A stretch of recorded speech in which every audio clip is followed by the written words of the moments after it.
जय माता मित्रों। कभी कभी हम अपने जीवन में आने वाली परेशानियों से बहुत ज़्यादा त्रस्त हो जाते हैं। अनेक उपाय करने पर भी हमें उनसे निकलने का कोई रास्ता नहीं दिखाई देता है। दिन ब दिन परेशानियां बढ़ती जाती हैं। कर्जा, गृह क्लेश, ऐसी अनचाही परेशानियां बढ़ती ही जाती हैं, जिसमें सबसे अधिक परेशानी कर्ज की होती है। दिन ब दिन कर्ज बढ़ता ही जाता है। हम जितना इससे निकलने की कोशिश करते हैं, उतना ही अधिक और इसमें फंसते चले जाते हैं। तो मित्रों, आज हम समस्त कष्टों के निवारण हेतु एक उपाय बताने जा रहे हैं। इस उपाय को हम किसी भी सोमवार से या पितृपक्ष में प्रारंभ कर सकते हैं। पितृपक्ष भाद्रपद शुक्ल पूर्णिमा से शुरू होकर सर्वपितृ अमावस्या तिथि अश्विन कृष्ण अमावस्या को समाप्त होता है। भाद्रपद की पूर्णिमा को और अमावस्या से लेकर अश्विन मास के कृष्ण पक्ष की प्रतिपदा को पितृपक्ष कहा जाता है।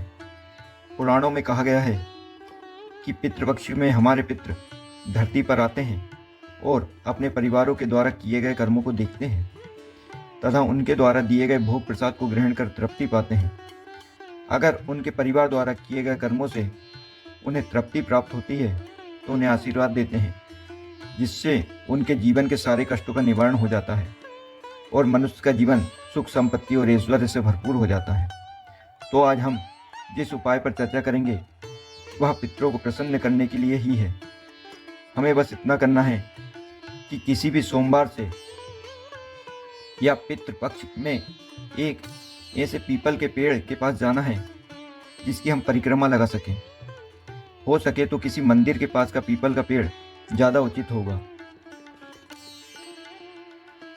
हमें उस पेड़ के पास जाकर एक हाथ में दूर्वा लेकर और दूसरे हाथ से लोटे में जल लेकर उसे दूर्वा पर छोड़ते हुए पीपल की 7 परिक्रमा लगाना है।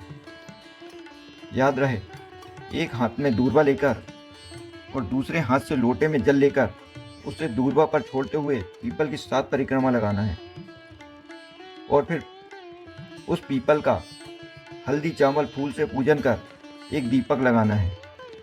इसके बाद जो हमारे पास उपलब्ध हो उसका थोड़ा सा भोग लगाना है। हम शक्कर का भी भोग लगा सकते हैं।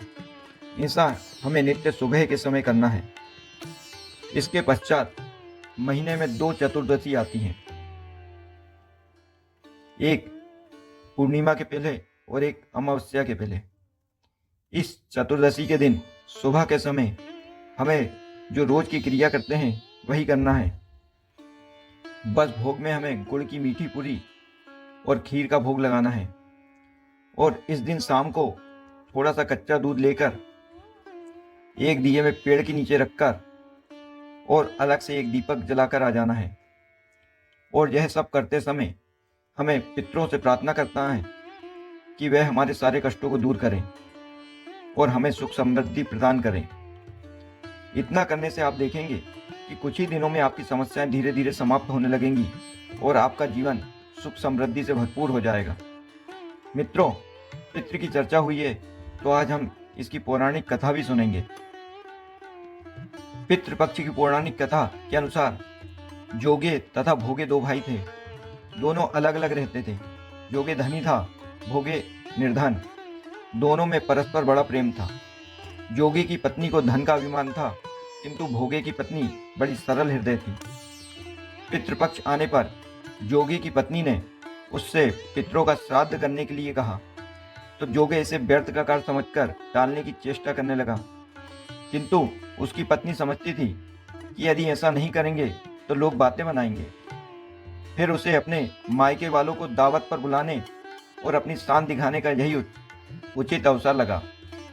अतः वह बोली, आप शायद मेरी परेशानी की वजह से ऐसा कह रहे हैं, किंतु इसमें मुझे कोई परेशानी नहीं होगी।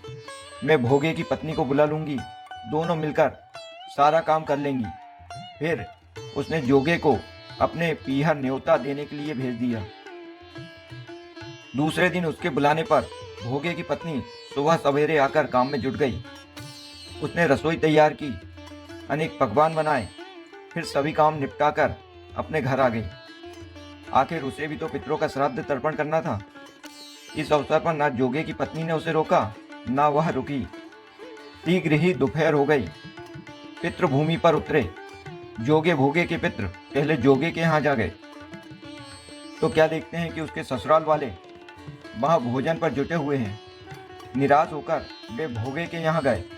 वहाँ क्या था, मात्र पितरों के नाम पर अगियारी दे दी गई थी। पितरों ने उसकी राख चाटी और भूखे ही नदी के तट पर जा पहुँचे। थोड़ी देर में सारे पितर इकट्ठे हो गए और अपने अपने यहाँ के श्राद्धों की बड़ाई करने लगे। जोगे भोगे के पितरों ने भी अपनी आपबीती सुनाई। फिर वे सोचने लगे, अगर भोगे समर्थ होता तो शायद उन्हें भूखा न रहना पड़ता, मगर भोगे के घर तो 2 जून की रोटी भी खाने को नहीं थी। यही सब सोचकर उन्हें भोगे पर दया आ गई। अचानक वे नाच गाकर गाने लगे, भोगे के घर धन हो जाए, भोगे के घर धन हो जाए। सांझ होने को हुई। भोगे के बच्चों को कुछ भी खाने को नहीं मिला था। उन्होंने माँ से कहा, भूख लगी है। तब उन्हें टालने की गरज से भोगे की पत्नी ने कहा, जाओ आंगन में होदी औंधी रखी है, उसे जाकर खोल लो और जो कुछ मिले बांट कर खा लेना। बच्चे वहां पहुंचे तो क्या देखते हैं कि हौदी मोहरों से भरी पड़ी है। वे दौड़े दौड़े माँ के पास पहुंचे और उसे सारी बातें बताई। आंगन में आकर भोगे की पत्नी ने यह सब कुछ देखा तो वह भी हैरान हो गई। इस प्रकार भोगे भी धनी हो गया, मगर धन पाकर वह घमंडी नहीं हुआ। दूसरे साल का पितृपक्ष आया। श्राद्ध के दिन भोगे की स्त्री ने 56 प्रकार के व्यंजन बनाए। ब्राह्मणों को बुलाकर श्राद्ध किया, भोजन कराया, दक्षिणा दी। जेठ जेठानी को सोने चांदी के बर्तनों में भोजन कराया। इससे पितृ बड़े प्रसन्न तथा तृप्त हुए। अगर हमारे पास भी जो साधन उपलब्ध हैं, हम वैसे ही पितरों के लिए श्राद्ध और तर्पण करें तो पितृ प्रसन्न होकर हमें भी सुख समृद्धि से भरपूर कर देते हैं। अगर आपको यह जानकारी पसंद आई हो तो वीडियो को लाइक और शेयर जरूर करें, और अगर आप इस चैनल पर पहली बार आए हैं तो वीडियो को सब्सक्राइब करना ना भूलें और बेल आइकन को कर लें सेलेक्ट, जिससे आपको जीवन में सुख में बनाने के लिए इस प्रकार की जानकारियाँ मिलती रहें। जय माई की।